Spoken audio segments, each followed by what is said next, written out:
ലോകത്തിലെ ഏറ്റവും വലിയ ഗോൾഡ് പ്ലേറ്റഡ് ക്രസന്റ് ഉള്ള ക്ലോക്ക് ടവറാണ് മക്ക റോയൽ ക്ലോക്ക് ടവർ. ഈ ക്ലോക്ക് ടവർ നിർമ്മിക്കുന്ന സമയത്ത് സൗദി രാജാവിന് ഒരു സ്പെഷ്യൽ റിക്വസ്റ്റ് ഉണ്ടായിരുന്നു. അതായത് ഈ ക്ലോക്ക് ടവറിന് മുകളിലായി ഒരു ഗ്ലാസ് സ്ട്രക്ചർ വേണമെന്നും അത് ദൂരെ നിന്ന് നോക്കുമ്പോൾ ഒരു വലിയ ഡയമണ്ട് പോലെ തോന്നണമെന്നും ആ ഡയമണ്ട് സ്ട്രക്ചറിന് മുകളിലായി 24 ക്യാരറ്റ് ഗോൾഡ് കവറിംഗ് ഉള്ള ഒരു ചന്ദ്രക്കല വേണമെന്നതുമായിരുന്നു ആ ആവശ്യം. ഇത്രയും ഭാരം പിടിച്ച ജോലി ചെയ്യാൻ അന്ന് ലോകത്ത് ഒരു കമ്പനി മാത്രമേ ഉണ്ടായിരുന്നുള്ളൂ. അതായിരുന്നു ഫേമസ് ജർമ്മൻ കമ്പനിയായിട്ടുള്ള റിവ GmbH.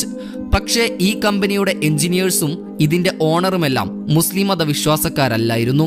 അതിവിടെ പറയാൻ കാരണം മക്കയിലേക്ക് പ്രവേശനം മുസ്ലിങ്ങൾക്ക് മാത്രമാണെന്ന് നമുക്കറിയാം. അതുപോലെ സൗദിയിലെ നിയമങ്ങളും കർശനമാണെന്ന് നമുക്കറിയാം.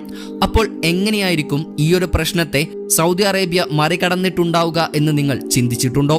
അത് വഴിയെ പറയാം.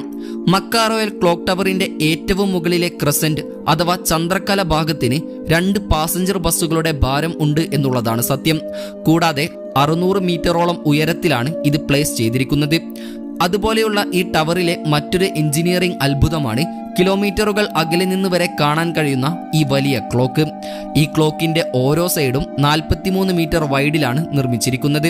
അതായത് ക്ലോക്കിന്റെ ഒരു സൈഡിന് മാത്രം 16,000 സ്ക്വയർ ഫീറ്റ് ഉണ്ട്. അതായത് 500 സ്ക്വയർ ഫീറ്റ് ഉള്ള 35 വീടുകൾക്കുള്ള സ്ഥലമാണിത്.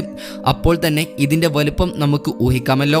കൂടാതെ ഈ ക്ലോക്ക് ടവർ നിർമ്മിക്കാനായി $16 ബില്യൺ അഥവാ ഇന്നത്തെ ഇന്ത്യൻ രൂപയുടെ മൂല്യമനുസരിച്ച് 1,37,000 കോടി ഇന്ത്യൻ രൂപയാണ് ചിലവഴിച്ചിട്ടുള്ളത്.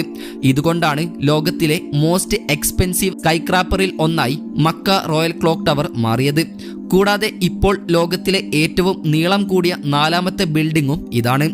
ലോകത്തിലെ ഏറ്റവും വലിയ മുസ്ലിം പള്ളിയായിട്ടുള്ള മസ്ജിദുൽ ഹറമിൽ നിന്നും വെറും 300 മീറ്റർ അകലെയായിട്ടുള്ള ഒരു വലിയൊരു കോംപ്ലക്സിന്റെ ഭാഗമായാണ് ഈ ക്ലോക്ക് ടവർ നിർമ്മിച്ചിട്ടുള്ളത്. പക്ഷേ 2002 മുൻപ് ഇവിടെ അജിയത് ഫോർട്രസ് എന്നൊരു കോട്ടയുണ്ടായിരുന്നു. ഈ കോട്ട 1780 ഒട്ടോമൻ സാമ്രാജ്യം കഅബ സംരക്ഷിക്കാനായി നിർമ്മിച്ചതായിരുന്നു. ലക്ഷക്കണക്കിന് ആളുകൾ ഹജ്ജിനായി ലോകത്തിന്റെ പല ഭാഗത്തു നിന്നും എത്തുന്ന പരിശുദ്ധമാക്കപ്പെട്ട പുണ്യഭൂമിയാണ് മക്ക. ഹജ്ജിന്റെ സീസൺ അല്ലാത്ത സമയത്തും മസ്ജിദുൽ ഹറം ആളുകളെ കൊണ്ട് നിറഞ്ഞതായിരിക്കും. അതിനാൽ തന്നെ സൗദി അറേബ്യയുടെ വരുമാന സ്രോതസ്സിൽ 2ാമത് നിൽക്കുന്നത് റിലീജിയസ് ടൂറിസമാണ്. ഓരോ വർഷവും $12 ബില്യൺ ഇതിൽ നിന്നും സൗദി അറേബ്യക്ക് ലഭിക്കുന്നത്.